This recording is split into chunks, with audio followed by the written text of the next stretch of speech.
Hey guys, tonight we begin with something very relatable.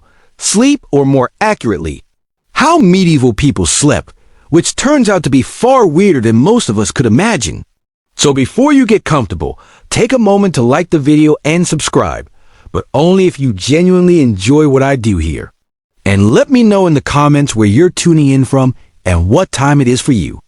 It's always fascinating to see who's joining us from around the world. Now, dim the lights, maybe turn on a fan for that soft background hum, and let's ease into tonight's journey together.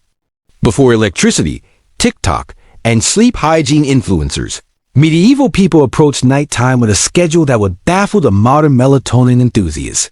It was called segmented sleep, a natural two-part sleep cycle, split neatly in half like a stale medieval biscuit. The routine was simple. After sundown, most people turned in early, drifting off into what was known as first sleep. Then, after about 4 hours, they'd wake up deliberately and spend the next hour or two doing what can only be described as medieval midnight multitasking.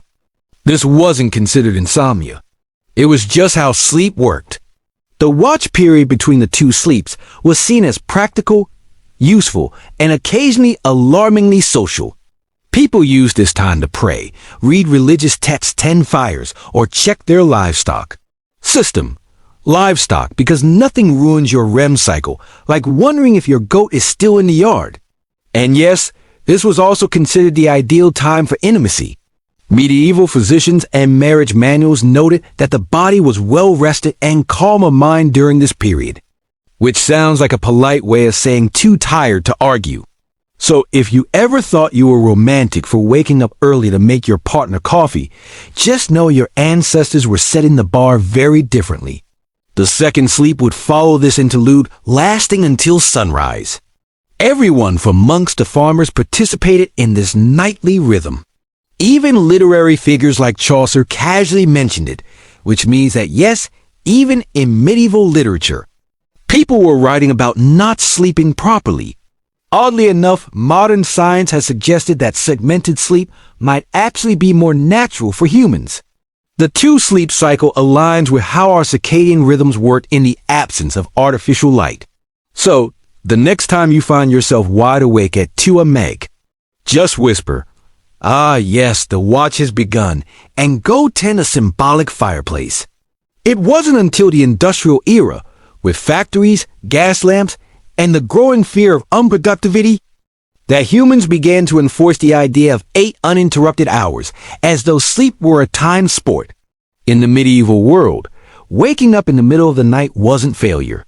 It was the schedule, and everyone was on it, whether they liked it or not. Let's talk about beds, or rather the medieval approximation of them. In today's world, we obsess over thread counts, memory foam, cooling gels, and whether a mattress is cloud-like. In medieval Europe, a bed was often just a pile of stuff that used to be alive, now flattened under the weight of poor sleep and unspoken regrets. The typical peasant bed consisted of a straw mattress known as a pallet. This was literally straw or hay stuffed into a sack of rough fabric, if they had the luxury of a sack. If not, it was just straw on the floor, possibly damp, possibly already claimed by a cat. These pallets were not comfortable, but they were better than nothing, which was the alternative. Straw was cheap, plentiful, and good at insulating against the cold. It was also great at harboring insects, lice, and the occasional field mouse, which made sleeping an exercise in cautious stillness. If it itched, you ignored it. If it bit, you just shifted slightly and hoped for the best. If a family had a bit more money, or at least a functional back, they might elevate the straw mattress onto a wooden frame. This didn't change the sleep experience dramatically, but it did reduce the chances of waking up with beetles in your ear slightly. Linens were a rare treat. Most people slept in the clothes they wore all day. Pajamas weren't really a thing, and neither was personal space.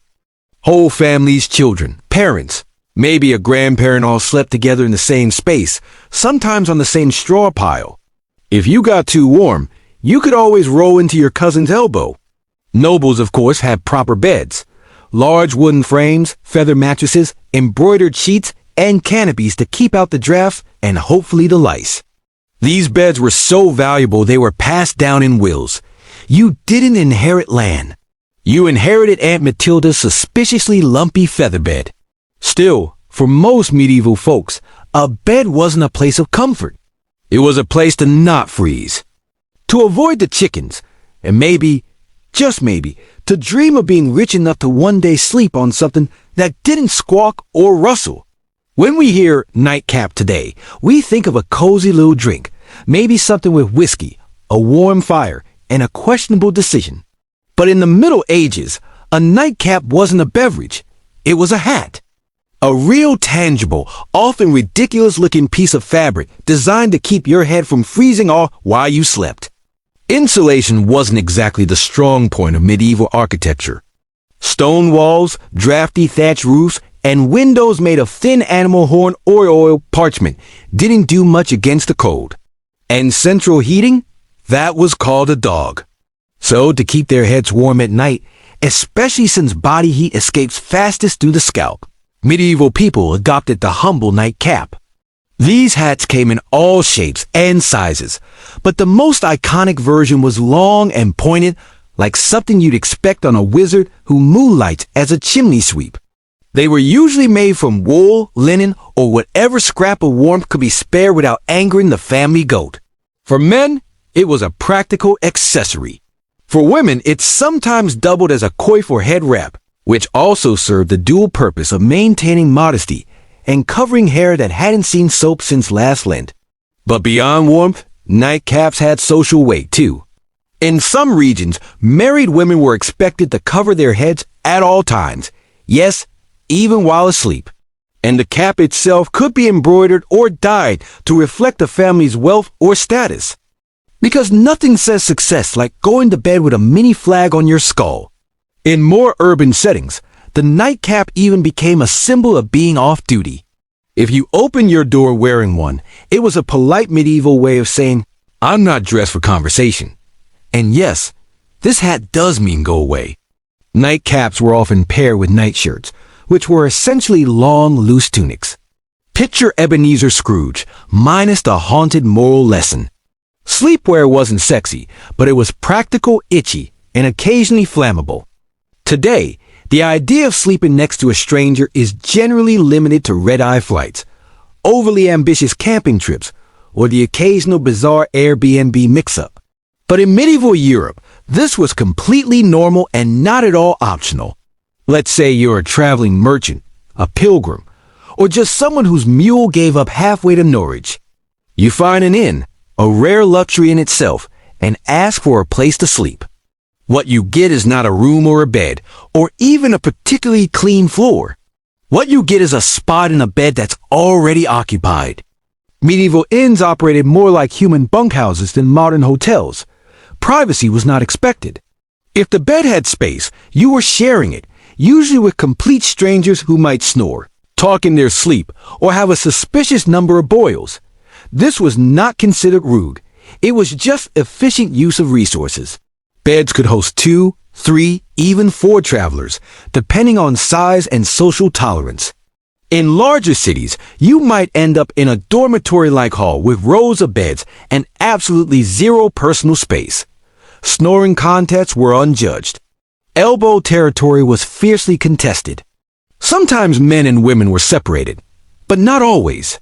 Some inns tried to assign beds by profession, blacksmiths with blacksmiths, clergy with clergy, thieves with other thieves, allegedly, but often it was first come, first sprawled. And while this might sound like a nightmare to modern germaphobes, back then it was an upgrade from sleeping outdoors with the wolves, the rain, and the occasional peasant uprising. Worried about theft? Many travelers slept with their purse tied to their belt or hidden under their clothes. Others slept on top of their bundles, turning luggage into both pillow and alarm system. If someone moved your bag, it usually meant you were about to wake up poor. The rich, of course, did not suffer this fate. Nobles traveled with entourages and camped in relative comfort, or demanded their own rooms if an innkeeper valued their roof. In the medieval world, going to bed wasn't just about pulling up a blanket and drifting off. It was a spiritual operation. A nightly gamble where the stakes were your eternal soul. People didn't just sleep. They prepared to potentially die. Hence the popularity of bedtime prayers. Forget lavender spray or calming podcasts. Medieval sleepers wound down with confessions, psalms, and soul-cleansing spiritual clauses, just in case they died somewhere between good night and dawn. The idea was simple. You could die at any moment from illness, fire, demons, or, most dangerously, being over 30 in the year 1247. So, you better say your prayers, not because it was comforting, but because hell was terrifying and you didn't want to show up uninvited, unwashed, and spiritually disheveled. One common version.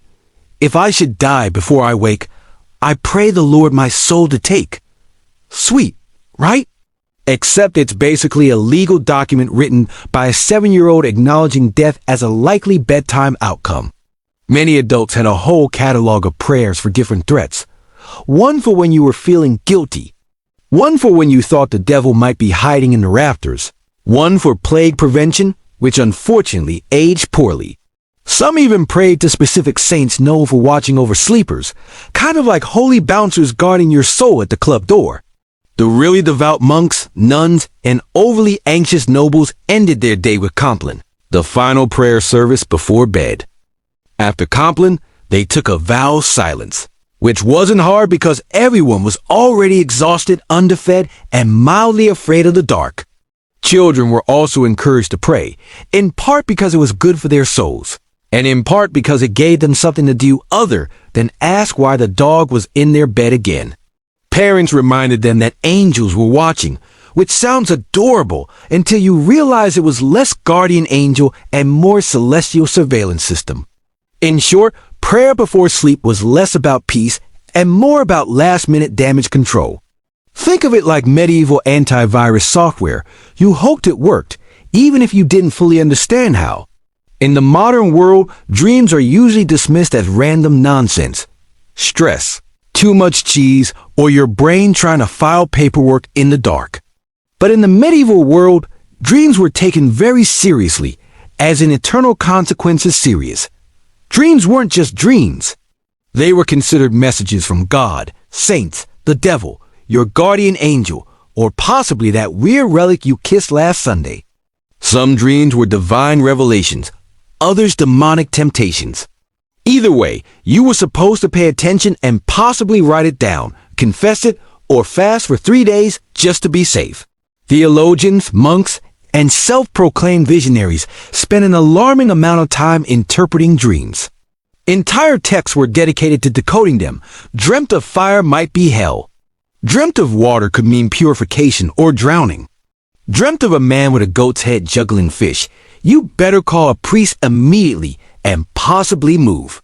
Medieval people believed that what happened in dreams mattered because your soul was still active while you slept.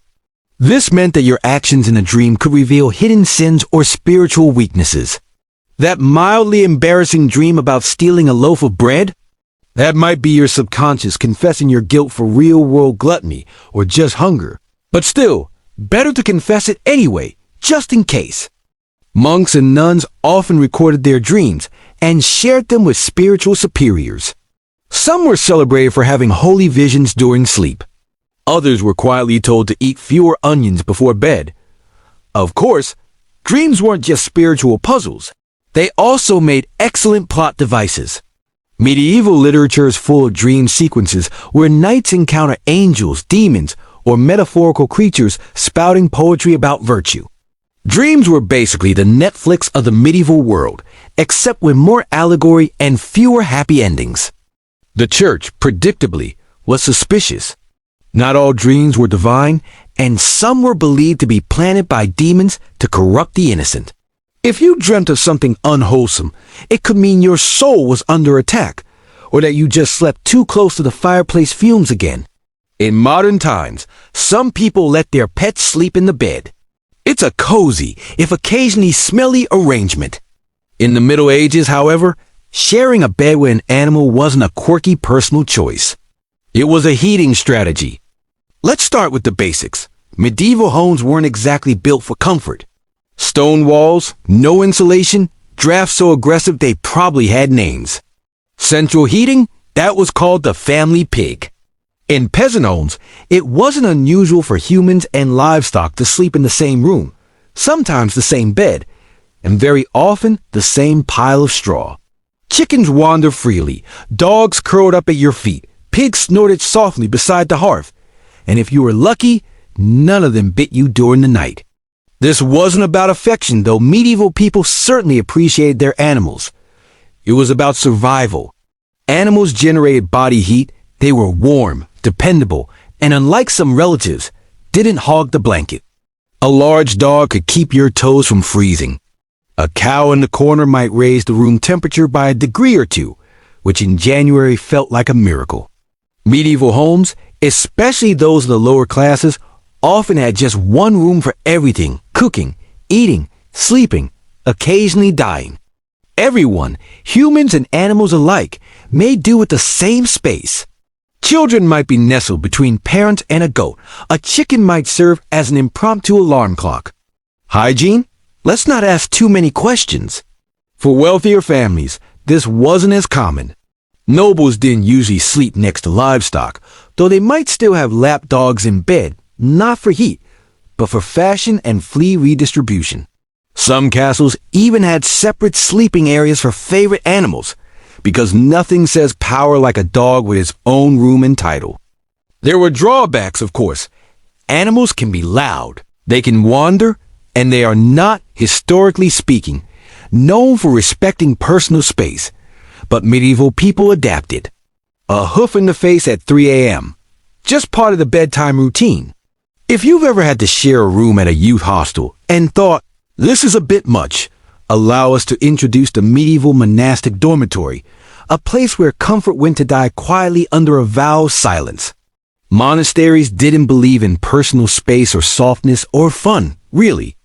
The typical dormitory housed dozens of monks, all sleeping in a single large room, usually arranged in neat rows like morally upright sardines. Beds, if you could call them that, were often wooden planks, sometimes with a straw mattress if the abbot was feeling generous, or it was a feast day. You slept fully clothed, not out of modesty, but because getting dressed in the dark at 2 a.m. for prayers were painful, then just go into bed already prepared. The monastic uniform, including robe, belt, and sandals, doubled as spiritual armor and poor insulation. If you got cold, you layered up. If you got hot, well, no, you didn't. There were no pillows, no privacy curtains, and absolutely no talking silence was enforced, not suggested, under the rule of St. Benedict. If you rolled over and groaned too loudly, you might find yourself on chamber pot duty for a week. Snoring, however, was a gray area. You couldn't control it, but if it became disruptive, the Lord might still hold you accountable, or at least your cellmates would. Lighting was minimal, one candle, maybe. You didn't need to see. You just needed to lie still and not sin. That was the goal. Despite the austerity, monks believed their Spartan beds were training for the afterlife, preparation for the soul's journey by denying the flesh any excess. Sleep was not a pleasure. It was a necessity, monitored and scheduled like everything else. Some monks even slept sitting up just to avoid any hint of luxury or dreams or circulation. Compared to this, peasant straw piles and snoring pigs almost seemed luxurious. At least the pig didn't judge you. Let's talk about something that would horrify most modern sleepers. Waking up voluntarily at 2 a.m. And not for a bathroom break or a doom scroll, but for prayer loud, cold, candlelit prayer. In medieval monasteries, this was standard practice.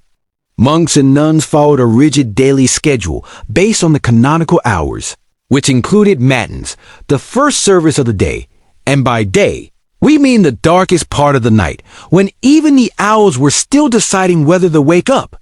The bell would toll, often rung by someone who drew the short straw, and the entire dormitory of robed, sleep-deprived souls would shuffle off to the chapel in silence. And yes, still in full clothing, because monks didn't do pajamas, the only layering system they believed in was spiritual. Inside the chapel, by flickering candlelight and under the echo of stone vaults, they would chant psalms, recite scriptures. and try their best not to fall asleep on their feet, which, incidentally, was a real issue. There are records of monks being punished for dozing mid-prayer, usually with extra chores or more prayers you fell asleep in matins. Congratulations, you now get to lead the next one. Matins could last an hour or more. Some particularly enthusiastic orders stretched it to 2. Imagine trying to stay spiritually engaged while your stomach reminds you that dinner was a bowl of lentils and a moral lesson, and your body is actively shutting down. After the service, monks would either return to bed for their second sleep or, in stricter orders, move straight into study or manual labor, because nothing says holy discipline like threshing wheat on 4 hours of fragmented rest. Why so early? The idea was to sacrifice comfort and dedicate the first and quietest part of the night to God. Uninterrupted by the temptations of daylight, warmth, or REM cycles, it was a powerful symbol of devotion. Or at least it was once you got over the numb feet, the candle smoke, and Brother Ambrose's off-key chanting. In the modern world, sleeping alone is often framed as a luxury, a sign of independence, peace, or just an ability to control the blanket. In the medieval world, though, sleeping alone was considered suspicious, impractical, or just downright unsafe. Let's start with the basics. Warmth beds, as we've established, weren't exactly toasty. Stone walls and open chimneys didn't do much to trap heat, and central heating was still several plagues away. So people shared beds for body heat, not out of intimacy, but out of basic thermal desperation. Children slept with siblings, parents, and sometimes the neighbor's kid if they were visiting. It was like a sleepover, but nobody asked if you wanted to be there. But beyond warmth, there was a spiritual reason for sleeping in groups. Many people believed the night was when the devil worked overtime. Alone in the dark, your soul might be vulnerable to temptation or, worse, possession. Having others nearby created a kind of moral buffer zone. If something went wrong, at least someone would witness it or catch the demon first. For children, being alone at night was practically unthinkable, not just for comfort, but because ghosts, fairies, and wandering spirits were all part of the nightly landscape. Tales warned against solitary sleep as a gateway to mischief and spiritual peril. And unlike today's bedtime stories, these tales didn't end in hugs. They ended in disappearances. Even married couples often shared their beds with children, servants, or random guests. Privacy was not a concept so much as a modern myth. In fact, the idea of 2 people sleeping alone in a giant bed was so foreign that it would have been considered either wasteful or deeply, deeply suspicious. In religious contexts, even monks often slept communally, and if someone was assigned to sleep alone, it was often for disciplinary reasons. Yes, in some cases, being alone in bed was literally a punishment. Medieval logic. Solitary sleep grants opportunity for sin. Group sleep, public accountability.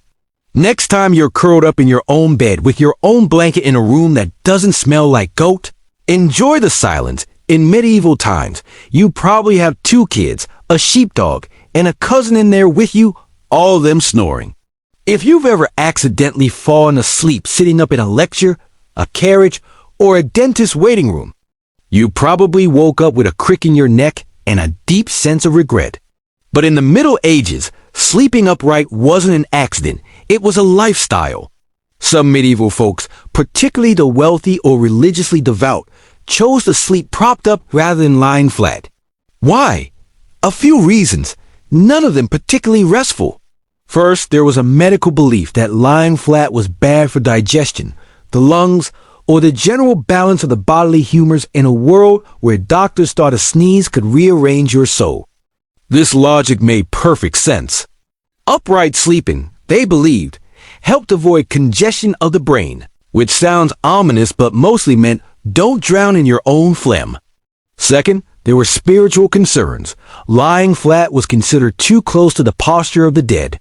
You didn't want to confuse God or worse, attract attention from the angel of death by sleeping in the same position used at funerals. Superstitious? Absolutely, but when your local priest doubled as the community's health consultant, you picked your battles carefully. As a result, People often slept partially reclined, supported by large bolsters, pillows, or the wooden headboard equivalent of a medieval lazy-boy. Nobles sometimes had their beds rigged with angled supports to maintain a semi-seated posture, perfect for digesting one's evening meat pie or fending off surprise demon attacks. Monks took it a step further. In stricter orders, they might even sleep sitting upright on a bench or leaning against a cold wall with nothing but a hood to muffle the discomfort. It wasn't about health, it was about discipline. If you were too comfortable, you might dream, and if you dreamed, you might sin. If you sin, well, welcome to Confession at 5 of Needless to Say. This wasn't about quality rest, it was about virtue, discomfort, and mildly confusing theology. Forget haunted dreams or goblins under the bed for medieval people. The real monsters of the night were already in the sheets, small, persistent, and entirely uninterested in your prayers. We're talking, of course, about fleas, lice, and the medieval bedroom's unofficial mascot, the bedbug.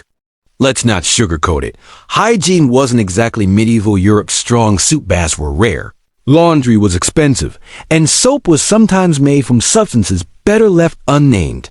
Add that to straw-filled mattresses, shared bedding, and the occasional live chicken underfoot, and you've got the perfect environment for an all-you-can-eat pest buffet. Fleas and lice were so common they were practically roommates. Peasants dealt with them daily, and nobles, despite their satin sheets and feather beds, were not exempt.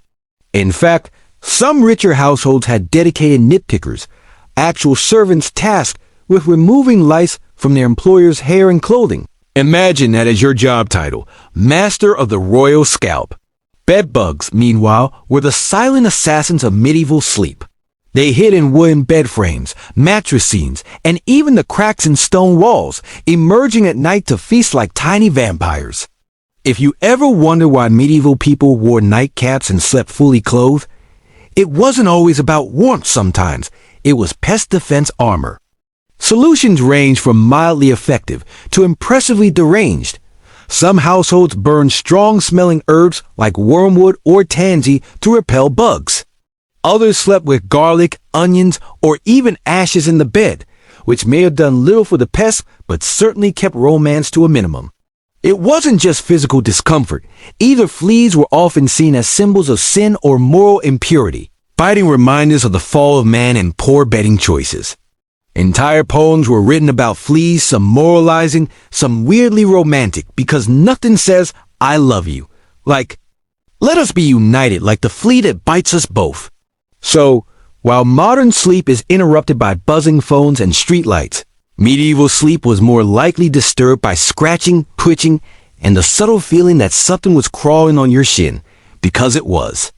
We've all had restless nights, but have you ever tried falling asleep while wearing 100 pounds of iron? No? Well, in the Middle Ages, some people did exactly that, because apparently nothing says sweet dreams, like being prepared to joust in your sleep.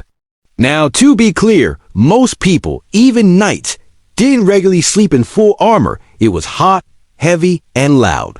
Trying to roll over in a suit of chainmail is a bit like trying to nap inside a bag of cutlery. But during wartime or in hostile territory, sleeping partially armored was considered the safer choice comfort, optional, survival, highly recommended.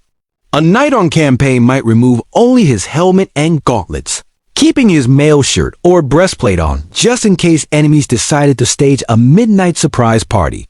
There's nothing quite like waking up to the sound of hooves and having to suit up while still half dreaming about turnips. In castles under siege, men-at-arms might even sleep with swords or axes at their side, like some very aggressive bedtime security blankets. Shields doubled as pillows. And if the enemy breached the walls, well, at least you wouldn't have to get dress priorities. Of course, sleeping in armor wasn't exactly restorative. Iron isn't breathable, and chainmail has a bad habit of pinching skin. Add cold stone floors, minimal bedding, and the ambient sounds of snoring comrades and crackling torches, and you've got a sleep environment that ranks somewhere below airport terminal on the comfort scale. Even those not in battle sometimes wore light protective gear while sleeping in dangerous regions.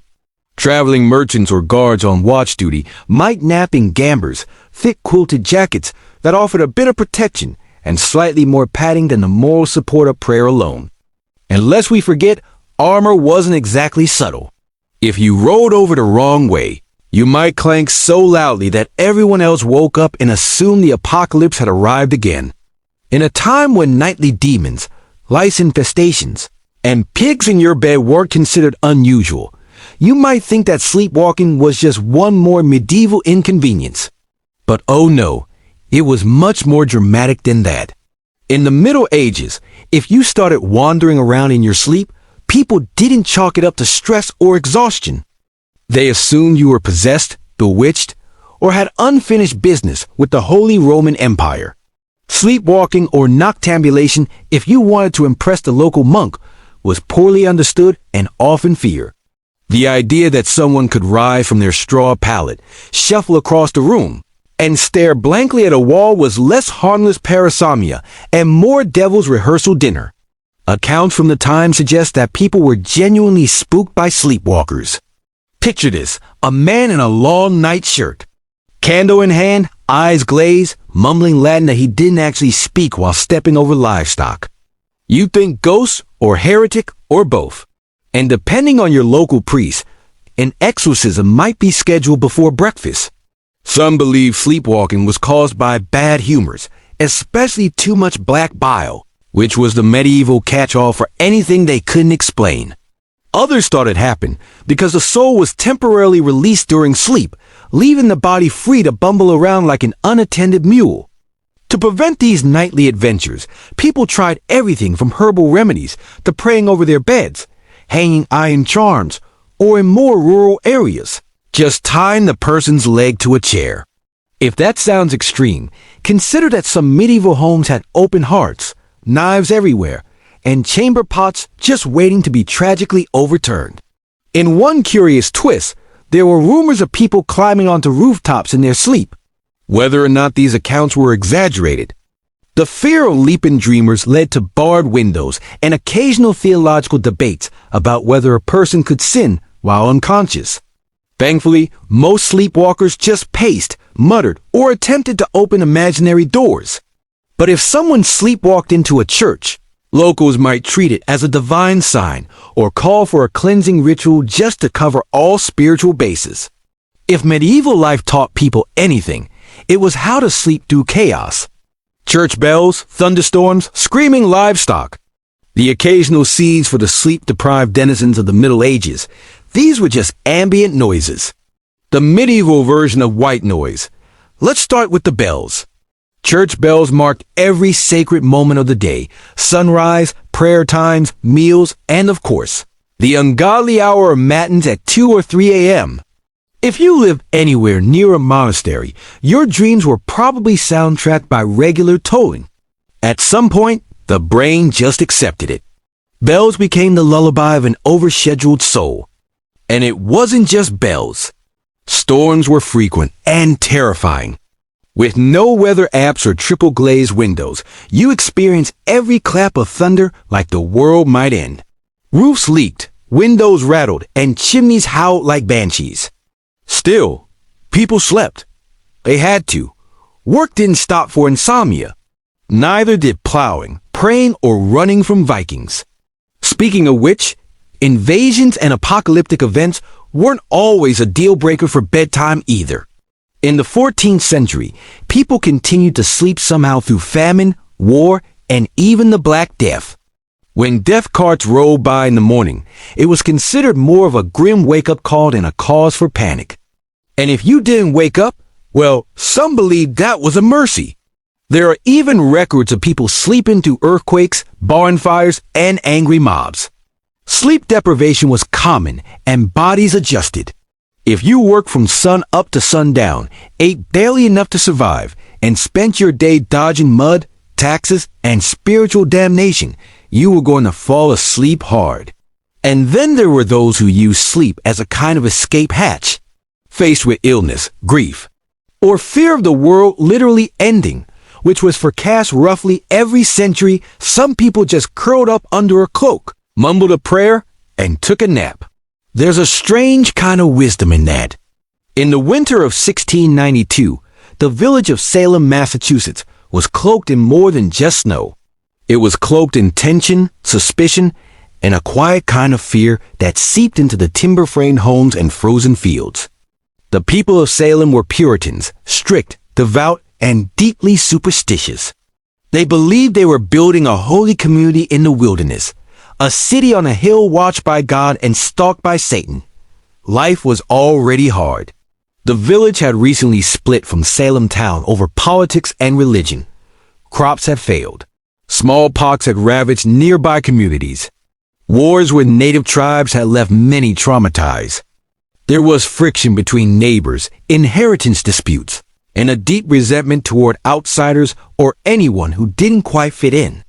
Add to this the long, dark, bitter New England winter, and something was bound to break. That break came in the home of Reverend Samuel Parris, the village's minister.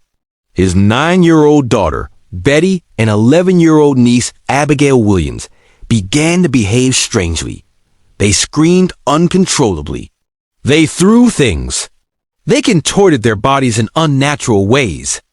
At times they fell silent for hours, eyes wide with terror.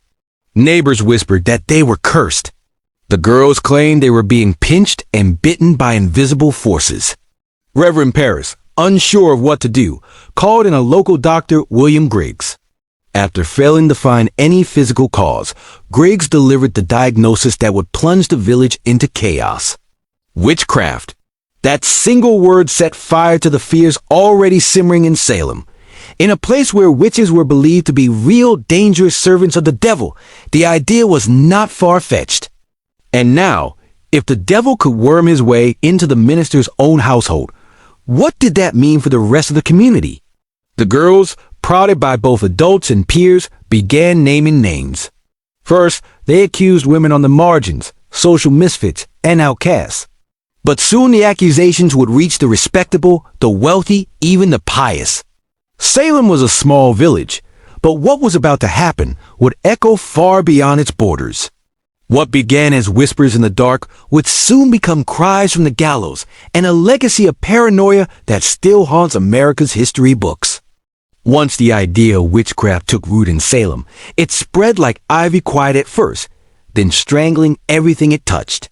The afflicted girls Betty Parris, Abigail Williams, and soon others like Ann Putnam Jr. and Mercy Lewis seemed to grow bolder with each passing day.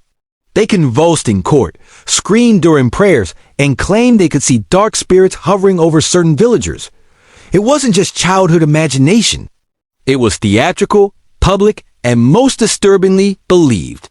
The first to be accused were those with the least protection, women who already lived on the edges of society. Sarah Good, a homeless beggar, was known for muttering to herself when turned away from doorsteps. People claimed her mumbling was a curse. She smoked a pipe. She snapped at children. She fit the mold of a witch because she didn't fit the mold of a Puritan woman. Sarah Osborne hadn't attended church in over a year and had scandalized the community by marrying her indentured servant after her first husband died. A woman who defied convention, clearly suspect. Tituba, the enslaved woman in Reverend Parris's household, was the most exotic of all. Originating from Barbados, her storytelling, accent, and folklore frightened the villagers.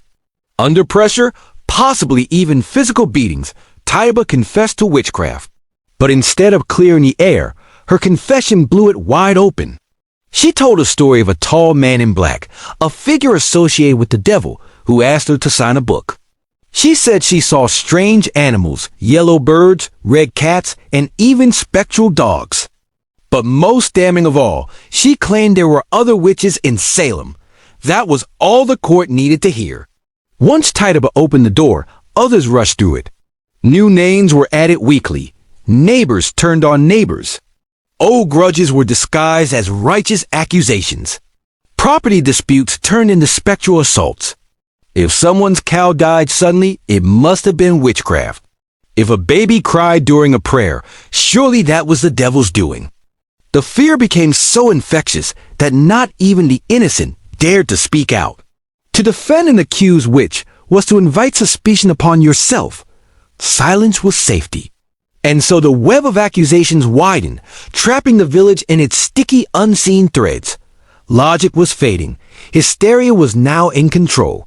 As accusations mounted and the village reached a fever pitch, the colonial government stepped in. Governor William Phipps, recently appointed and eager to maintain order, established a special court to deal with the chaos. It was called the Court of Oyer and Terminer from the French, meaning to hear and determine. But what it really became was a factory for fear-driven justice. The court convened in Salem town in June of 1692, and it was no ordinary tribunal. Its rules were warped by panic. Instead of requiring hard evidence or reliable witnesses, it allowed something far more dangerous: spectral evidence. Spectral evidence was testimony that a spirit or specter of the accused had afflicted the victim. In other words, if a person claimed to have seen your ghost-like form in a dream choking them, that was admissible in court. Never mind that the accused could be asleep at church or miles away, it was their spirit doing the devil's work. You couldn't cross-examine a dream, and worse, you couldn't disprove it. Children were now treated as star witnesses. Their seizures, screams, and gasps in court became more theatrical by the day. One girl, Mary Walcott, would fall into fits the moment a suspected witch entered the room. If a prisoner looked at her, she shrieked. If they didn't look at her, she shrieked louder. The performances were mesmerizing, and the judges, including the influential Judge Samuel Sewell and Chief Justice William Stoughton, accepted it all. Defense lawyers, there were none. The concept didn't exist in colonial trials. If you were accused, you stood alone. If you denied the charges, the afflicted girls writhed in agony. If you confessed, you might be spared death, but only if you named others.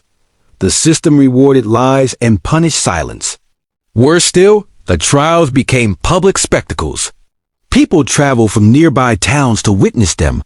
The accused were paraded into court in shackles, often bewildered, often poor, and almost always powerless.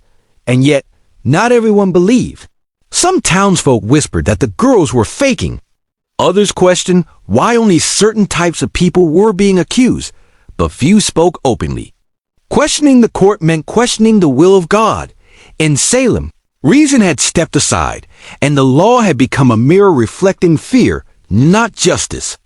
On June 10, 1692, the gallows in Salem claimed its first victim, Bridget Bishop. She was not new to scandal. Her reputation made her an easy target. She wore bright red clothing, ran a tavern, and had been accused of witchcraft years earlier. During her trial, neighbors testified that her spirit pinched them in the night, that their babies died after she passed by, and that she kept enchanted dolls. She denied everything. Still, the court found her guilty. She was led to Gallows Hill, a barren, windswept patch of earth just outside Salem. No prayer, no mercy. The rope was pulled. The crowd watched, and with that single execution, the machinery of death began to churn. The hangings that followed came quickly. On July 19th, 5 more women were executed: Sarah Good, Susanna Martin, Rebecca Nurse, Elizabeth Howe, and Sarah Wilds. Some had Good standing in the church. Rebecca Nurse in particular was a shocking case, an elderly, pious woman beloved in the community. Even the jury initially found her not guilty. But under pressure from the court and the afflicted girls, the verdict was reversed. Nurse's final words were whispered through the air like a warning. "I am as innocent as the child unborn." But it didn't matter. The noose did not discriminate. In August, more executions followed. On September 22nd, the deadliest day, 8 people were hanged in a single morning. Among them was Martha Corey, a woman who had doubted the trials early on, and her husband, Giles Corey, who met a different fate. Giles refused to enter a plea. The court, unable to proceed with a trial without one, resorted to an ancient English punishment, peine forte et dure. He was pressed to death. Stones were piled on his chest slowly, cruelly, over 3 days. His final words, as legend has it, were "more weight." By the end of the hysteria, 19 people had been hanged, 1 pressed to death, and at least 5 more died in jail awaiting trial. Dozens confessed falsely to save their lives. Over 200 people were accused. The gallows cast long shadows over Salem, not just on the hill, but in every heart. Fear had become law, and justice, blindfolded, had been led to the scaffold. While the executions claimed the spotlight, hundreds of others sat in cramped, foul-smelling jails, waiting for a verdict or a miracle. Salem's small jail couldn't contain them all. Accused witches were held in neighboring towns like Ipswich and Boston, chained to walls, starving, freezing, and forgotten. Most of the accused weren't witches or even outcasts. They were neighbors, friends, parents. Children, people whose only crime was having a quarrel with the wrong person or owning land someone else wanted. In many cases, personal grudges disguised as divine justice drove the accusations. A pig wandered into a neighbor's yard and died. Must be witchcraft. Someone refused to help with firewood. Clearly, they'd cursed the axe. Mary Easty, sister of the executed Rebecca Nurse, was one such case. She was a respected mother of 7, known for her piety. Initially released by the court, she was rearrested days later after new fits from the afflicted girls. Her second arrest sealed her fate. In a final petition to the judges, Mary begged them not for her own life, but that they put a stop to these proceedings before more innocent blood is shed. She was hanged soon after. Another notable case was Dorothy Good, the 4-year-old daughter of Sarah Good. After her mother's arrest, Dorothy was interrogated and under pressure confessed to being a witch. Her answers gibberish and fear were taken as truth. She was imprisoned for 8 months in chains. When finally released, she was mentally broken, never recovering from the trauma. Pregnant women were not spared. Elizabeth Proctor, whose husband John Proctor would later hang, was found guilty and sentenced to die. But because she was pregnant, her execution was delayed. It likely saved her life. She gave birth in jail and was eventually released after the trials ended. Accusations snowballed. Some accused confessed in desperation to avoid death, then named others to shift suspicion away from themselves. Entire families were pulled into the spiral. Fathers, wives, daughters, no one was beyond reach. Meanwhile, the jail swelled beyond capacity. Food was scarce. Disease spread. Some died awaiting trial, lost in the legal limbo of paranoia. And still, new names were added each week. In Salem, it no longer mattered who you were, only who was willing to say your name. By the fall of 1692, the spell of hysteria began to crack. Not because the court came to its senses, but because reality forced its way back in. The turning point came when accusations grew too bold. People who had once supported the trials found themselves suddenly on the wrong side of them. Reverend George Burroughs, a former Salem minister, was arrested and charged with being the ringleader of the witches. He was well-educated, well-spoken, and had previously clashed with influential families in the village. That was enough. But on the day of his execution, Burroughs did something shocking. He stood on the gallows and flawlessly recited the Lord's Prayer, something witches were believed incapable of doing. The crowd fell silent. Some wept. Even hardened observers were shaken. But the execution went on. That moment planted a seed of doubt. Then came the accusation of Mary Phipps, the wife of Governor William Phipps. Suddenly, the hysteria had reached the top of the colony's social ladder. Phipps, already unnerved by growing criticism and chaos, finally took action. In October 1692, he dissolved the court of Oyer and Terminer, halting all pending executions and trials. Public sentiment had shifted. Ministers, once silent or complicit, began to speak out. Increase Mather, one of the colony's most respected theologians, denounced the use of spectral evidence. It were better, he said, that 10 suspected witches should escape than one innocent person should be condemned. A radical thought in a society that had for months believed exactly the opposite. People who had once cheered the trials began to question them. The jails were still full, but the appetite for more blood had dulled. Too many respected figures were being accused. Too many innocent people had been buried. The villagers had begun to see that this wasn't divine justice. It was madness. Confessions dried up. Some accusers backtracked. Others disappeared from public view. And those who had previously shouted the loudest now lowered their eyes. The fear hadn't disappeared, but it had exhausted itself. The public wanted stability. The officials wanted to save face. And Salem, bruised and ashamed, was finally ready to wake from its nightmare. The storm was breaking, but the damage it had already been done. By late 1692, the judicial system that had fueled the hysteria began to collapse under the weight of its own absurdity. With the court of Oyer and Terminer disbanded in October, a new, more cautious court, the Superior Court of Judicature, was formed in early 1693. This time things were different. Spectral evidence was no longer allowed, and the judges were noticeably more skeptical of the accuser's wild claims. The result: convictions slowed dramatically. Many accused witches were acquitted outright. Of the 56 cases brought before the new court, the majority were released.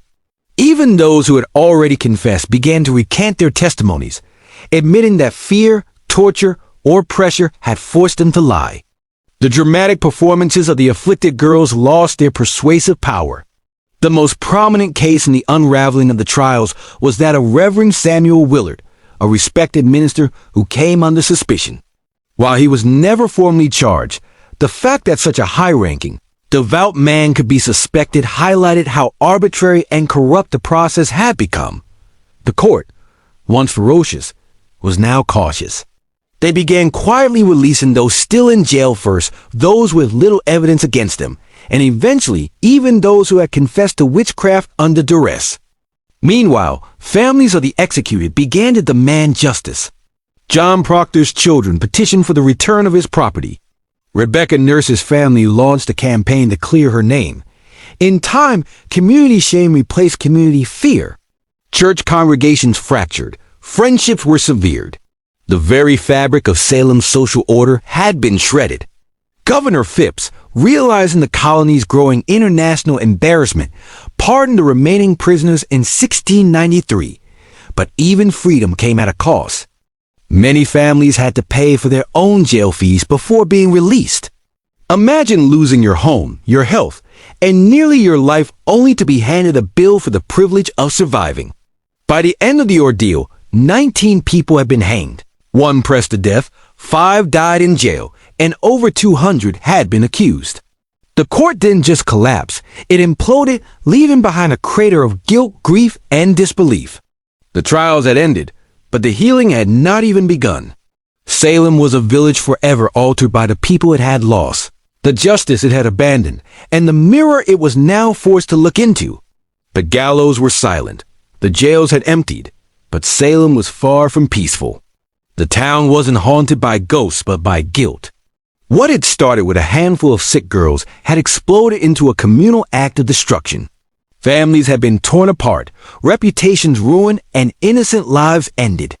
And now the survivors had to live in the wreckage. Neighbors could no longer look each other in the eye. The same people who once prayed together had testified against one another. Some of the afflicted girls quietly left town. Others faded from the public eye. A few, like Ann Putnam Jr., would later express remorse. In 1706, she stood before her congregation and publicly apologized for her role in the trials, blaming delusion by Satan. But for many, the damage was beyond words. The court officials, too, carried their burden. Judge Samuel Suo, one of the most prominent figures in the trials, was one of the few to admit wrongdoing. In a remarkable act of public penance, he stood during a church service in 1697 while a minister read out his confession and prayer for forgiveness. It was a rare moment of accountability in a time when most tried to forget. But forgetting wasn't easy. The families of the condemned began demanding compensation. Over the years, petitions flooded the Massachusetts government, asking for official pardons, for returned property, for public acknowledgement that the executed were innocent. Slowly, the government responded. In 1711, the colony passed a bill restoring the rights and good names of some of the victims and offered limited financial restitution to their heirs. But even that wasn't comprehensive. Some families, like the Coreys and the Proctors, were left out entirely. Whispers of witchcraft never quite left New England, but in Salem, the shame became part of the town's identity. The village eventually changed its name to Danvers. Perhaps it distanced itself from its infamous past. Gallows Hill was never officially marked, as if the town hoped to bury not just the dead, but the memory of what had happened. But the memory persisted in sermons, in stories, in the silence between former friends. Salem had not been cursed by witches. It had been cursed by fear, by pride, and by unchecked power. And that curse would linger long after the execution stopped. The Salem witch trials ended more than 3 centuries ago, but their legacy continues to echo, not just in textbooks and historical tours, but in how we understand justice, fear, and the fragility of truth. What happened in 1692 wasn't simply a strange episode of mass hysteria. It was a breakdown of logic, compassion, and legal integrity in the face of panic. Ordinary people, farmers, midwives, ministers, became executioners simply by believing too easily and questioning too little. The courts meant to protect the innocent became tools of oppression. Religion was weaponized. Testimony became theater, and silence became guilt. One of the most chilling aspects of Salem's tragedy is how quickly it unfolded. In a matter of months, fear overcame fact. Old grudges disguised as spiritual warfare became death sentences. It didn't take demons or devils. It only took belief in them. But the trials also taught hard-earned lessons that would ripple through American society. In the years and centuries that followed, the Salem episode would be cited repeatedly in debates about due process and civil liberties. The U.S. Constitution, written nearly a century later, would explicitly prohibit things like ex post facto laws and bills of attainder measures that had, in effect, doomed the accused in Salem. The guarantee of a right to legal counsel, the right to face your accusers, and the requirement for concrete evidence were hard-won principles forged in part from the ashes of Gallows Hill. In modern times, the phrase witch hunt has become shorthand for political persecution or moral panic, though it's often used with little regard for the real terror those words represent. In truth, Salem was not a metaphor. It was a town where people were hanged for imaginary crimes, betrayed by the very systems designed to protect them. Perhaps the most lasting lesson is this: fear unchecked can become its own form of tyranny. And when fear is legitimized by power, by courts, by churches, by governments, it becomes almost unstoppable.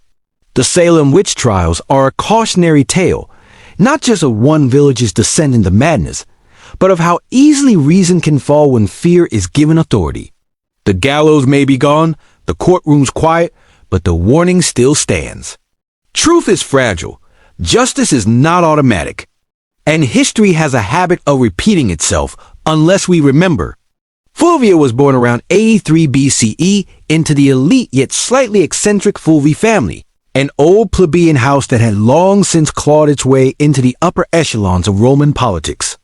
Though not one of the oldest patrician clans, the Fulvi had produced consuls, generals, and orators. Their bloodline carried both ambition and a taste for disruption.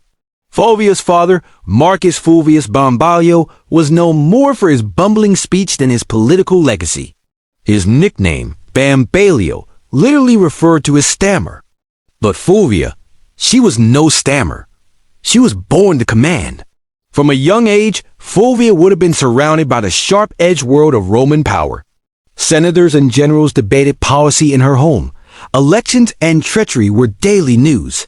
She would have seen how politics wasn't just played in the forum, but in marriages, funerals, rumors, and backroom deals.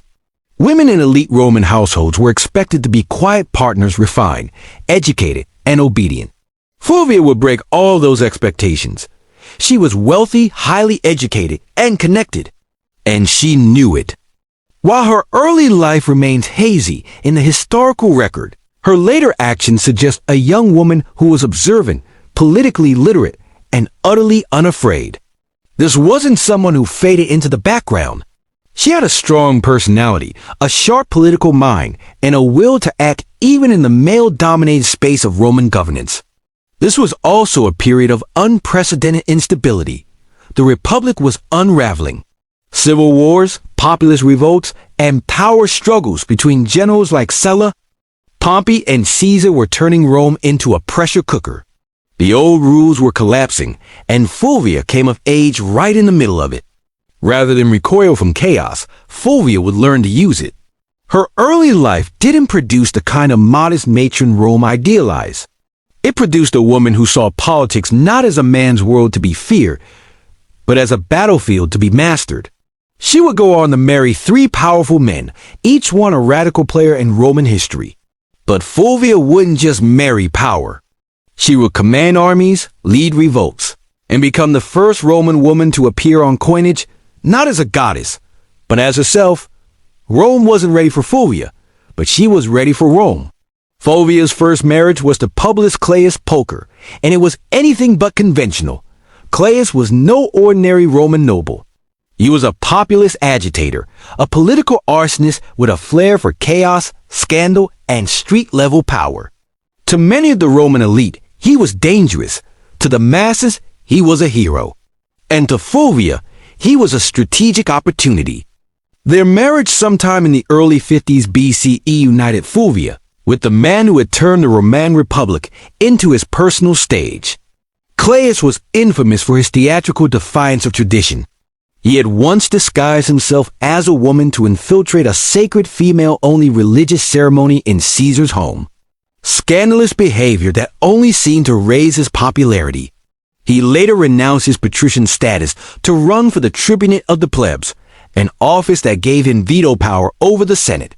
Claius understood Rome's street politics better than most, and Fulvia, far from being a passive consort, was right there beside him. She wasn't a silent partner. Roman sources suggest that Fulvia actively participated in her husband's political world. She engaged with his supporters, was visible during his campaigns, and managed their household as a hub for Clive politics. Together, they represented a new kind of Roman power couple, bold, populist, and unapologetically aggressive. But the alliance came at a cost. In 52 BCE, Claius was murdered on the Iron Way by the bodyguards of his political rival, Titus Annius Milo. His death sent shock waves through Rome, but Fulvia was not about to mourn quietly. She staged a political funeral that historians still talk about today. She paraded Claius's mutilated body through the Roman Forum, bloody wounds exposed for maximum effect. The public was horrified and enraged. Riots erupted. The Senate House was burned to the ground. Fulvia had turned personal grief into public uprising. This was her first major political act, and it worked. Her ability to manipulate public emotion, use spectacle as strategy, and wield her husband's legacy as a weapon made her a new kind of player in Roman politics. Claius was gone, but Fulvia had stepped out of the shadow, and Rome would never see her the same way again. Fulvia didn't linger in mourning. In Rome, political capital had a short shelf life, and she understood that better than anyone. Shortly after the violent death of Claius Pulcher, she entered into a second marriage. This time to Gaius Scribonius Curio, a rising political star and one of Julius Caesar's most passionate supporters. On the surface, Curio seemed an unlikely match. He had a flamboyant reputation and a taste for drama, but beneath the bravado was a sharp political operator. As tribune of the plebs in 50 BCE, Curio wielded enormous influence during one of Rome's most volatile periods. The Republic teetered between war and peace, between Caesar's ambitions and the Senate's resistance. Fulvia saw in Curio not just a husband, but a bridge to the next power block. This was no romantic rebound. It was a calculated alliance. With Claius gone, Fulvia needed a new political anchor, someone who could carry forward the populist legacy her first husband had built, and someone who had Caesar's backing. Curio fit both bills. Through him, Fulvia remained tightly embedded in the shifting power dynamics of Rome. She didn't just marry into the movement, she helped shape it. Fulvia ensured Claius' supporters stayed active, rebranding their cause under Curio's leadership and keeping the urban masses politically engaged. But the Roman world was collapsing fast. Tensions between Caesar and Pompey exploded into civil war. Curio threw himself into the fight, taking Caesar's side. Fulvia, as always, remained politically involved. She reportedly helped organize support and manage resources for her husband's campaign. In 49 BCE, Curio led a military expedition to Africa to secure Caesar's position, but it was a disaster. He was ambushed and killed by the forces of King Juba the Numidia. His death was brutal and his army annihilated. Once again, Fulvia was widowed. And once again, Rome waited to see if she would fade into the background. She didn't. Curio's death only solidified her status as a political widow with dangerous resilience. She had now lost 2 husbands to Rome's civil unrest, and both had died fighting for populist causes. But Fulvia was far from finished. Her most audacious partnership and her most dramatic chapter was still to come. Fulvia's third and most famous marriage was to Mark Antony, the ambitious general and loyal ally of Julius Caesar. Their union, forged sometime around 47 BCE, wasn't merely a romantic attachment, it was a merger of power. Fulvia had already proven herself as a master of Roman street politics. Antony, rising rapidly through the military and political ranks, needed that kind of savvy support in Rome. Together, they formed one of the most politically potent couples of the late Republic. By the time of their marriage, Fulvia was no stranger to blood and betrayal. She had buried 2 husbands and outmaneuvered countless enemies. Antony was no stranger to scandal either. He drank, he gambled, and his personal life was notoriously chaotic. But with Fulvia, he had found someone who could do more than entertain him. She could defend his interests, hold his alliances together, and rally supporters when he was away on campaign. And Antony, despite his brash exterior, understood her value. He allowed Fulvia to exercise authority that no Roman woman had publicly wielded before. She opened his correspondence. She issued orders in his absence. She sat in on meetings and influenced appointments. Roman sources, mostly hostile, depicted her as overbearing and power-hungry. But what disturbed them most wasn't her ambition. It was that she acted like a Roman man in a world that had no language for such a woman. After Caesar's assassination in 44 BCE, the Republic was plunged into chaos once more.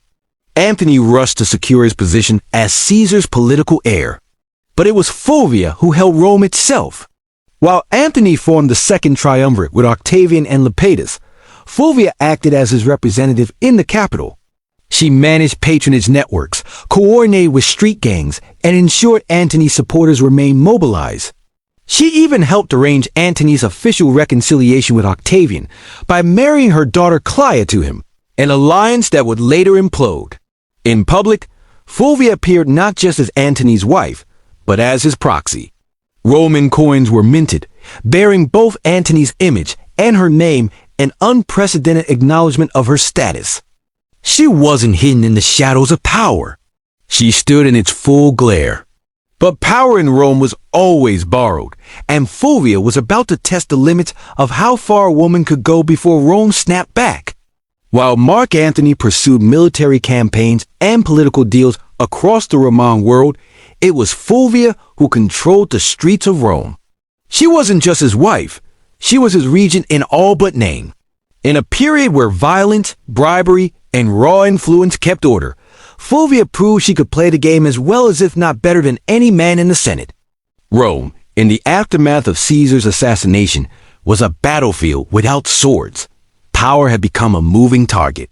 Fulvia understood this, and she anchored Antony's authority in the capital by becoming his political substitute. She directed all eyes, dealt with the urban plebs, negotiated with factions, and most daringly waged war with words and silver.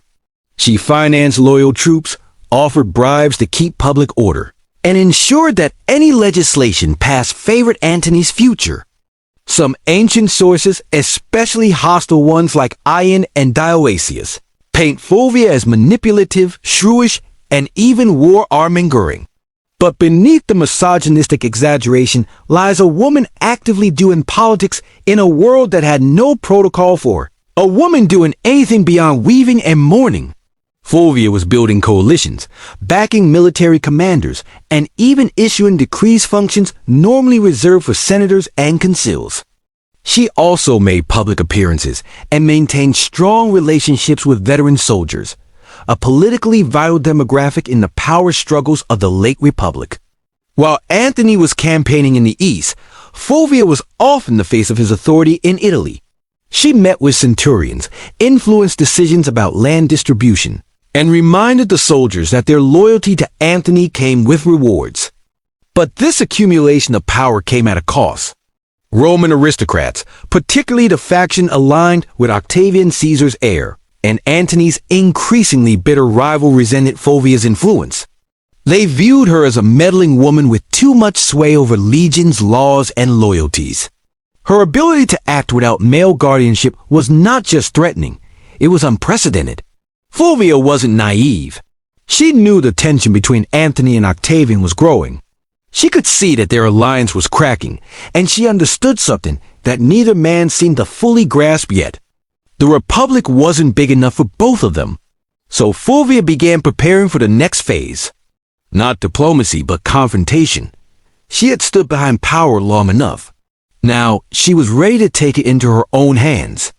In 41 BCE, Fulvia did the unthinkable. She went to war against Octavian, the future Augustus. And she didn't do it quietly.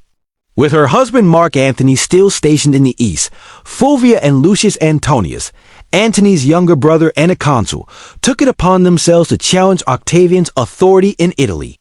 The cause? Ostensibly, it was to defend Antony's interests and protect the land rights of Roman veterans loyal to him. But underneath it all, Fulvia's fingerprints were everywhere.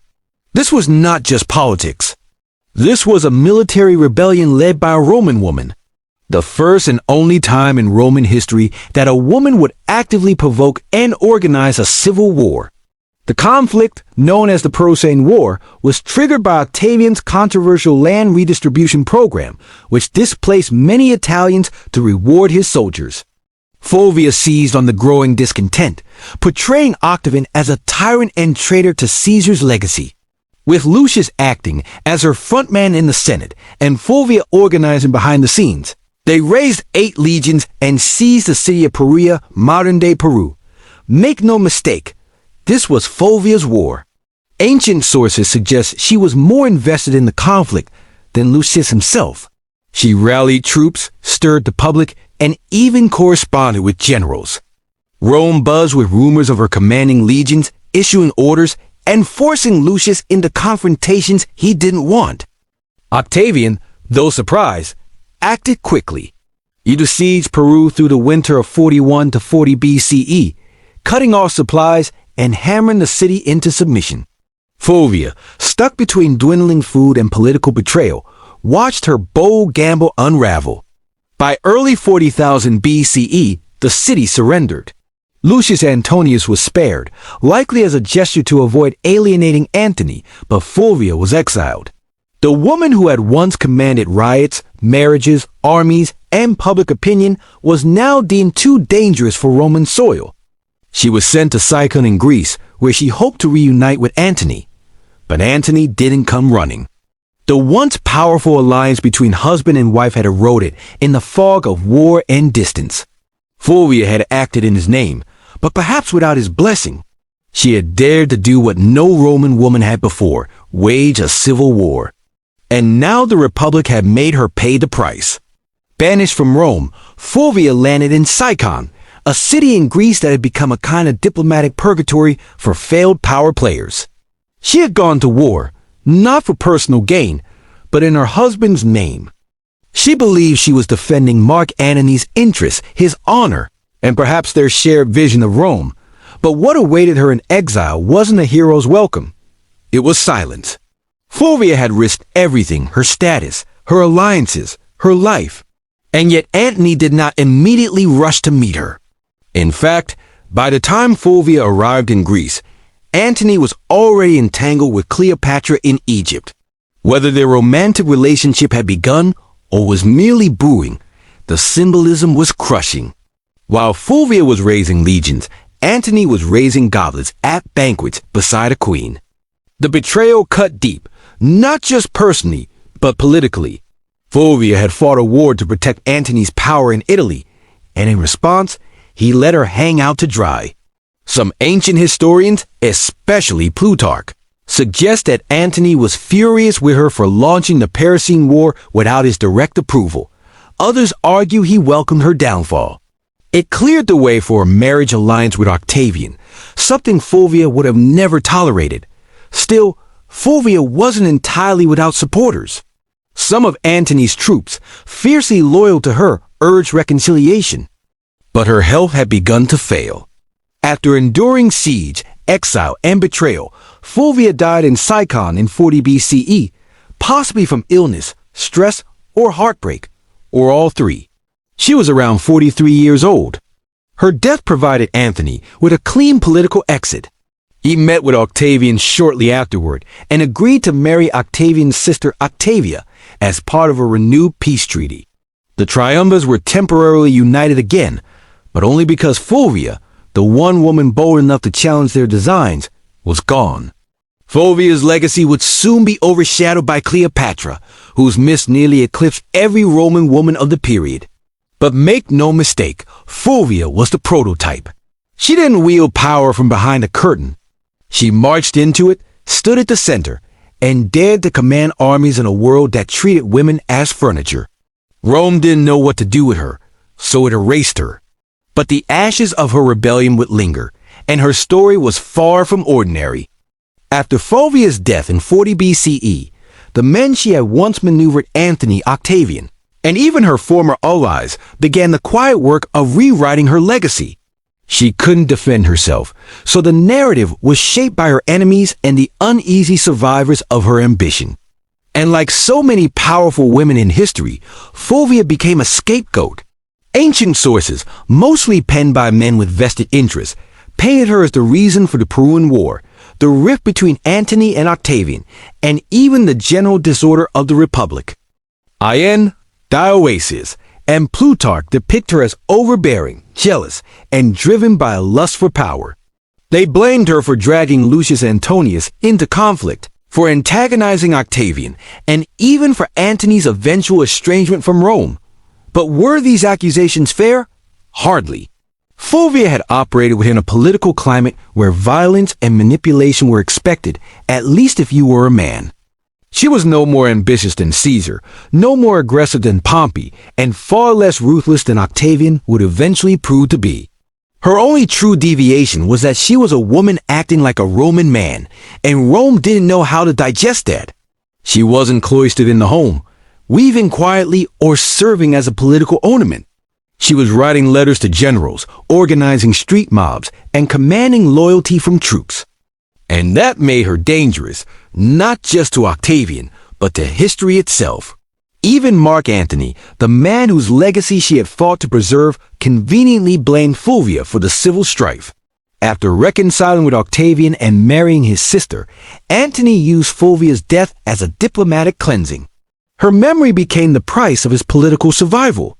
There were no monuments raised in her honor, no grand funeral, no mourning speeches in the Senate, just silence.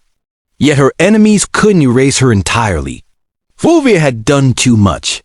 She had raised armies, steered elections, negotiated alliances, and fought a civil war. She was the first Roman woman whose name appeared on coinage, not as a deity or metaphor, but as a political agent. The damage to her reputation was deliberate, but so was her presence in the historical record.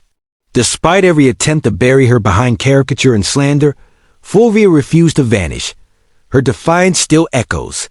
You just have to listen past the men. Fulvia's story ends in silence, but her legacy is anything but quiet. In the centuries that followed her death, historians and writers struggled to place her in Rome's grand narrative because Fulvia broke every rule of what a Roman woman was supposed to be. She didn't just advise power from the shadows, she became power, and that made her both unforgettable and deeply unsettling to a patriarchal world. In a society where women were expected to influence through whisper and marriage, Fulvia shouted through policy, war, and political theater. She was not a consort. She was a commander. And yet, she was remembered more for her defiance than her accomplishments. Roman historians couldn't handle a woman who didn't stay in her place, so they rewrote her as shrill, power-hungry, and disruptive. But But read between the lines and a different figure emerges. Fulvia was the first Roman woman to mint coins with her name. She organized political factions, leveraged marriage as a tactical weapon, and manipulated Roman street politics with stunning effectiveness. She moved through the civil wars of the 1st century BC, not as a bystander, but as a player, a woman whose influence terrified senators and shaped the fate of triumvirs. Her downfall wasn't due to incompetence. It was due to timing and gender. Had she been born a man, she might have been remembered as a second Caesar or a more charming Cato. Instead, she was cast as the wicked woman who dared too much. Still, her legacy quietly lingered. Later Roman women like Livia Drusilla, Agrippa the Younger, and even Cleopatra herself, though of a different world, would all operate in the shadow Fulvia helped carve. They would manipulate emperors, wield armies, and control succession. But Fulvia did it first, and with no imperial title to shield her. Today, modern historians have begun re-examining Fulvia with fresh eyes. No longer a cautionary tale, she is being recognized as one of the most politically active women in Roman history. Someone who tested the boundaries of female power and paid the price. She didn't simply live in the age of triumvirs, she challenged them. And while Rome may have tried to erase her, Fulvia left fingerprints in every corner of its collapse. Not a footnote, a force. A woman centuries ahead of her time. By the summer of 1963, the United States was a country teetering between two worlds. One rooted in centuries-old systems of oppression, and another aching to breathe free. In the Deep South, segregation wasn't just a social norm. It was the law. Black Americans were barred from restaurants, schools, buses, voting booths, and even drinking fountains. Police brutality was rampant. Lynching still occurred. And in places like Birmingham, Alabama, peaceful protesters were being met with snarling dogs and high-pressure fire hoses. But change was coming, and it wasn't asking for permission. In just a few years, the civil rights movement had surged into the national spotlight. Sit-ins, freedom rides, and boycotts had become familiar headlines. Leaders like Rosa Parks, Medgar Evers, and John Lewis were no longer just names. They were symbols of defiance. The March on Washington wasn't born out of a single conversation. It was the result of rising frustration and fierce hope.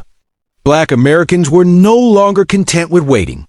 They were demanding civil rights, and they were determined to make their voices heard where it mattered most in the nation's capital. The idea of a mass march in Washington, D.C. had been floating around for decades. A. Philip Randolph, a labor organizer and longtime civil rights advocate, had originally proposed the concept in the 1940s.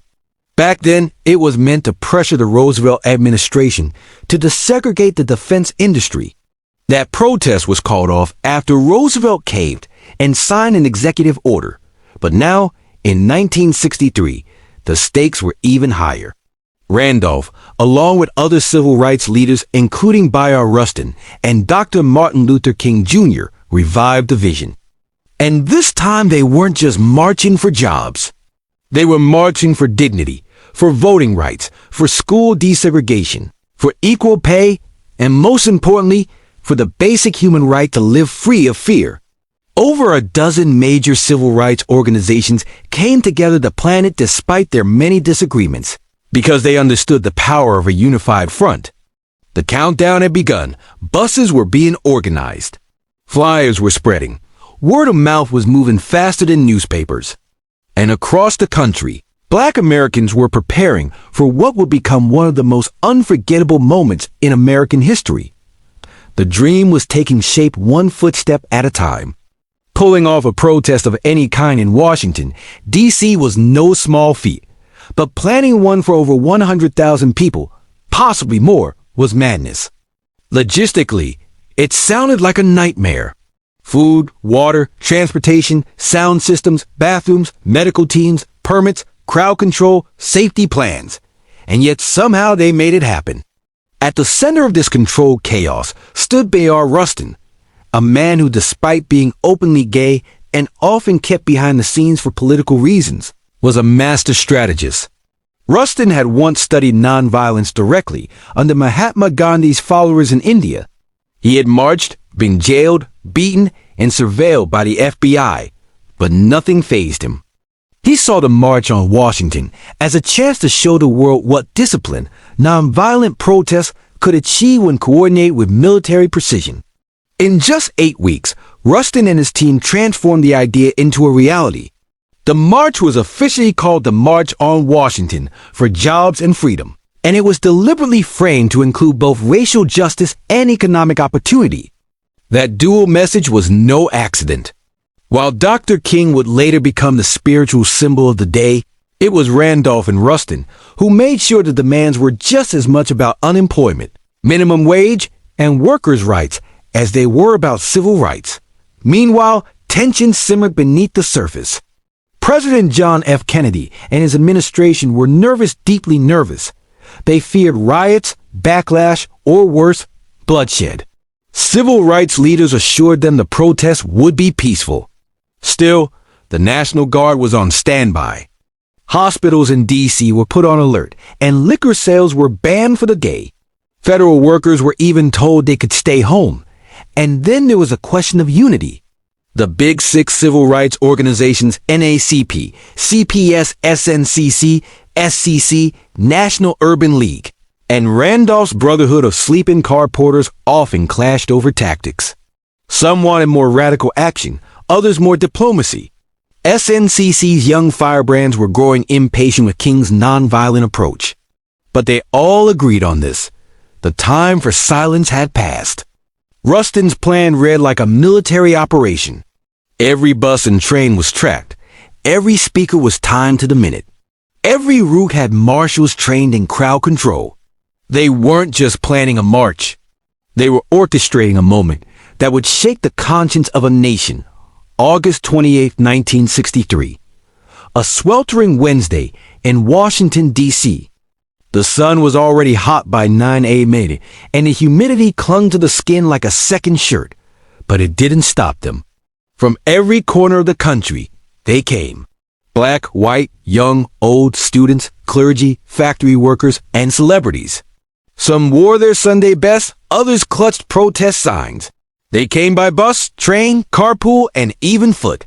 Over 250,000 people in total, converging on the National Mall like a rising tide of hope. And yet, there was no chaos. Despite the government's fear of riots and unrest, the scene was astonishingly calm. Volunteers directed foot traffic. The Red Cross handed out water. Groups sang freedom songs, held hands, and cheered as new marchers arrived.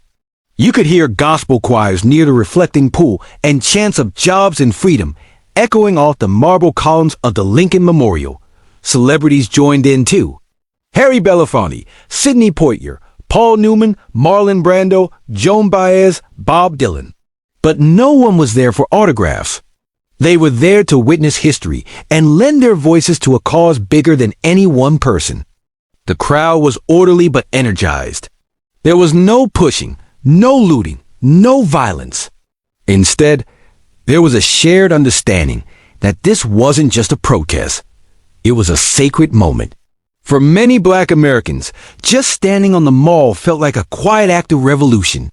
To be seen, to be counted, to say we are here in front of the same Lincoln Memorial where the great emancipator sat in stone. It was a full circle moment, generations in the making. At exactly noon, the official program began. Leaders took the stage one by one, each representing different organizations, ideologies, and regions, but united in message. Speakers demanded equal pay, desegregated schools, a living wage, and an end to police brutality. Mahalia Jackson sang. Marian Anderson, who had once been banned from singing at Constitution Hall because of her race, now sang for thousands beneath the open sky. As the hours passed, the tension grew, not from unrest, but from anticipation. The man everyone was waiting for had not yet spoken. And when he did, the world would stop, listen, and remember. The march wasn't just making history. It was becoming legend minute by minute. By mid-afternoon, the crowd had grown quiet. Not because they were tired, but because they knew what was coming. Standing in the shade of the Lincoln Memorial, Dr. Martin Luther King Jr. approached the podium. He wore a dark suit, a neatly tied tie, and an expression of deep calm that barely concealed the fire building inside him. He carried prepared remarks, typed and written collaboratively with his advisors the night before. But what the world would remember wasn't what had been typed. It was what came from his heart. He began with measured intensity, outlining the grim realities of segregation, police violence, and broken promises. 100 years later, he said, referring to the Emancipation Proclamation, the Negro is still not free. His voice rose and fell like a sermon. He used repetition, rhythm, and silence, not as fillers, but as instruments. The crowd listened in rapt attention, some nodding, some wiping away tears, others holding signs that simply read now. But it was what happened next that changed the tone of the entire event, and arguably the trajectory of the civil rights movement itself. Standing just behind King was gospel legend Mahalia Jackson, who had sung earlier that day. She suddenly cried out, "Tell them about the dream, Martin. Tell them about the dream." And King did. He set aside his notes, gripped the podium, and launched into a passage he delivered before, but never like this. "I have a dream," he said, and the crowd leaned in. "I have a dream that one day this nation will rise up and live out the true meaning of its creed." Each phrase rang louder, clearer, more resolute. "I have a dream that one day the sons of former slaves and the sons of former slave owners will be able to sit down together at the table of brotherhood. I have a dream that my 4 little children will one day live in a nation where they will not be judged by the color of their skin, but by the content of their character." It wasn't a speech anymore. It was a vision, a prayer, a lightning bolt through history. By the time King closed with the words, "Free at last, free at last. Thank God Almighty, we are free at last," the crowd erupted. Applause, tears, shouts of joy. They knew they had just witnessed something more than oratory. They had heard prophecy. The power of the March on Washington wasn't just in the speeches or the music. It was in the people. The sheer scale of humanity gathered that day was overwhelming. They came from Mississippi, Michigan, Alabama, New York, California, and everywhere in between. Some were seasoned activists who had marched a dozen times before. Others had never left their hometowns until now.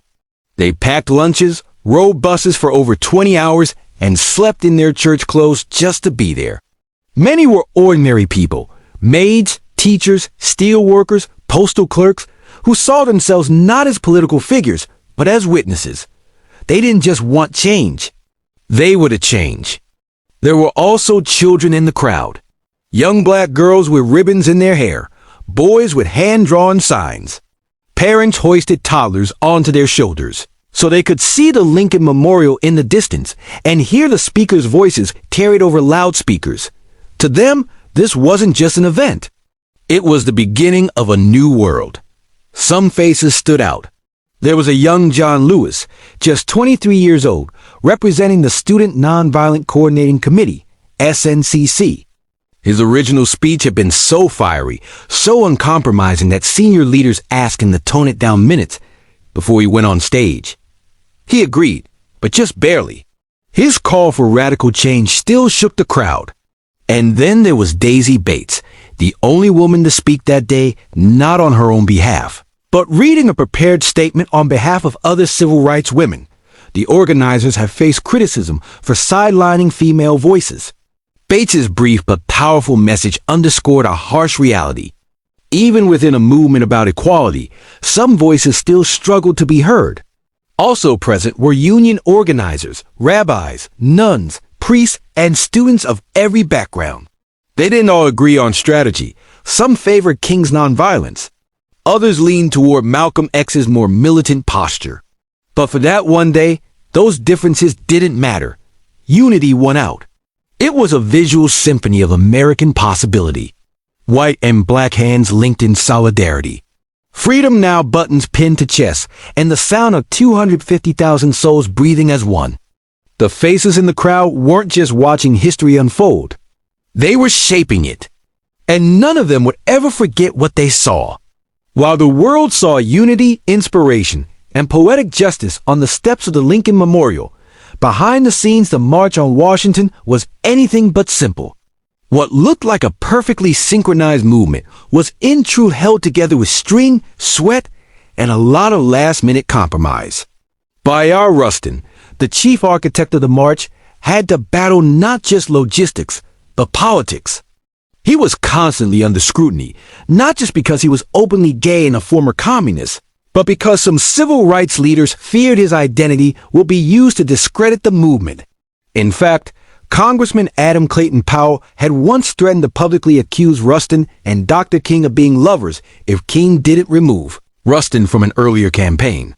That threat haunted every stage of planning. Then there was the issue of women's voices. Despite the critical roles played by women like Ella Baker, Diane Nash, and Dorothy Height, none were invited to deliver major speeches on their own. Rosa Parks was in the crowd that day, revered by all. But she was not given the microphone. Behind the powerful optics of the march lay the truth.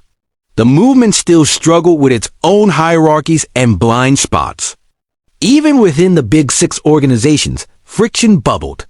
SNCC leaders were growing increasingly disillusioned with the slow pace of change and the older generation's insistence on moderation.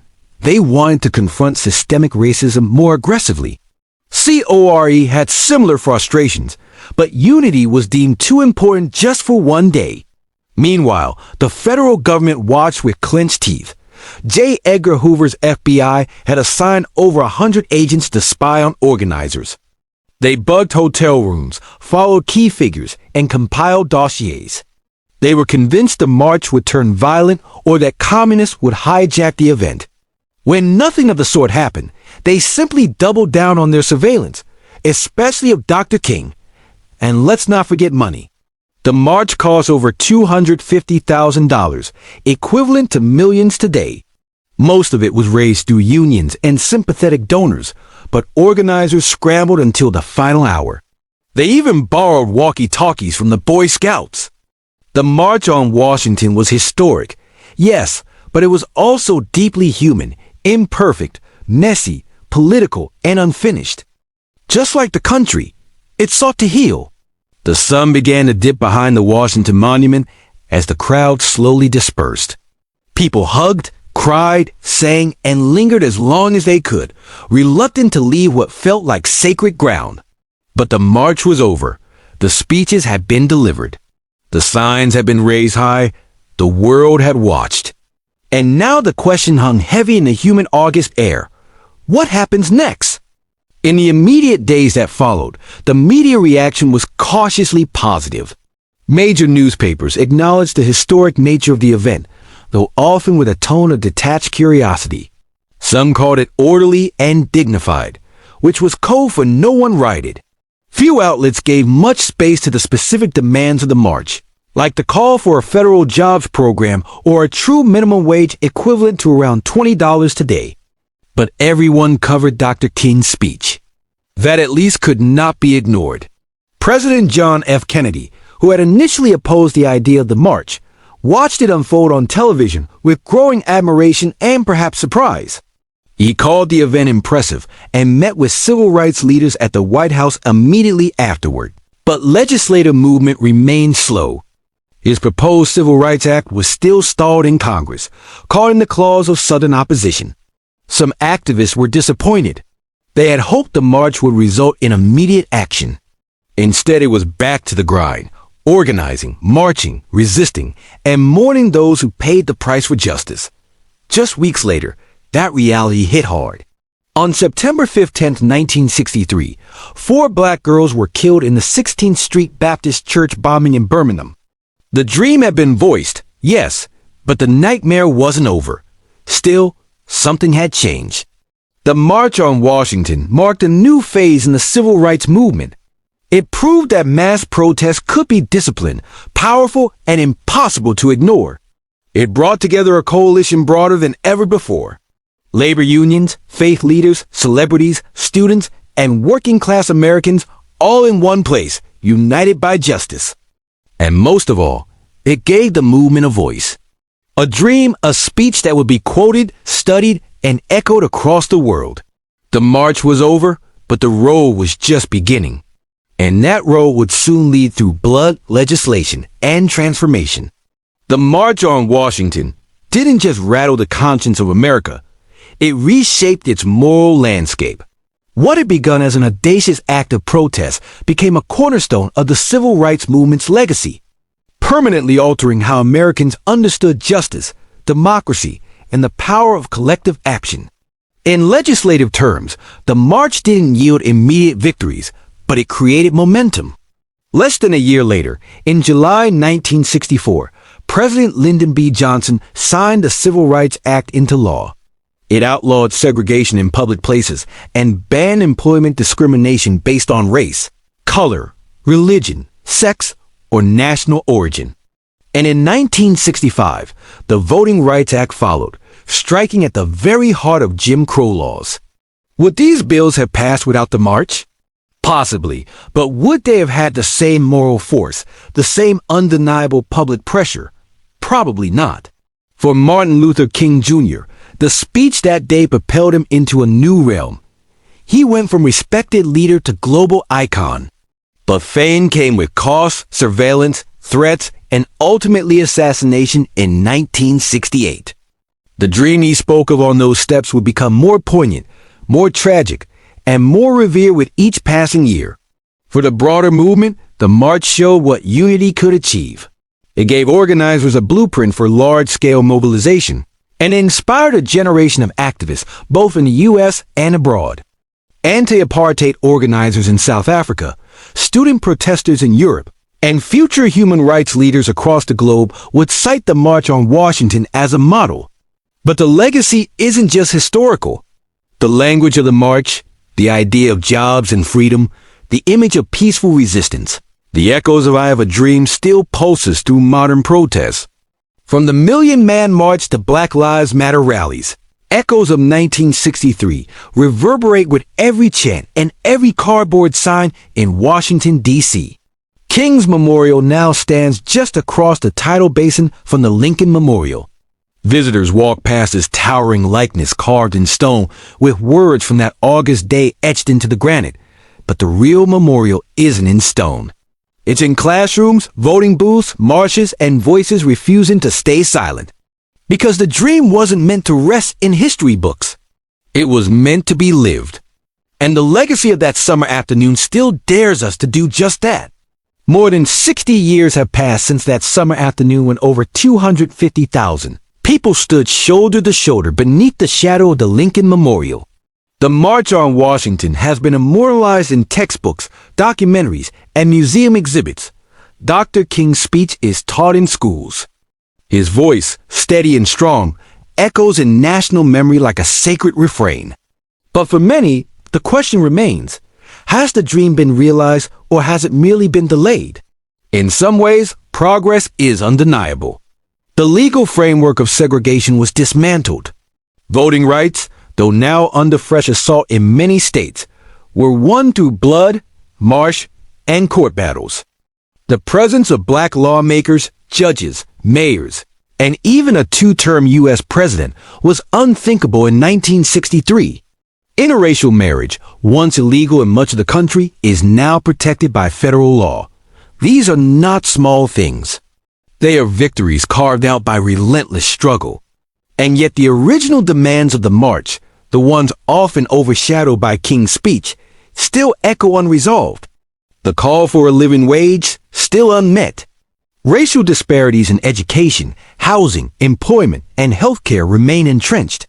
Police brutality, the very thing that sparked much of the early civil rights organizing, continues to ignite outrage and protest. The dream of true economic justice of a country where opportunity is not predetermined by zip, code, or skin color is still far from reality. Modern movements like Black Lives Matter have taken up the mantle, often using the imagery and rhetoric of the 1963 march as both inspiration and indictment. They march through the same cities, chant on the same streets, and demand the same basic human rights. But they do so in a world transformed by social media, surveillance, and new forms of resistance. The March on Washington was never meant to be the conclusion. It was a flashpoint, a stake in the ground that said, this is who we are, and this is what we demand. It was a declaration, not a resolution. So the dream remains battered, challenged, reinterpreted, but still alive. Whether it is deferred, distorted, or one day fulfilled depends not on the past, but on us, on the choices we make, the injustices we confront, and the courage we summon to march again and again until the dream becomes a shared lived reality.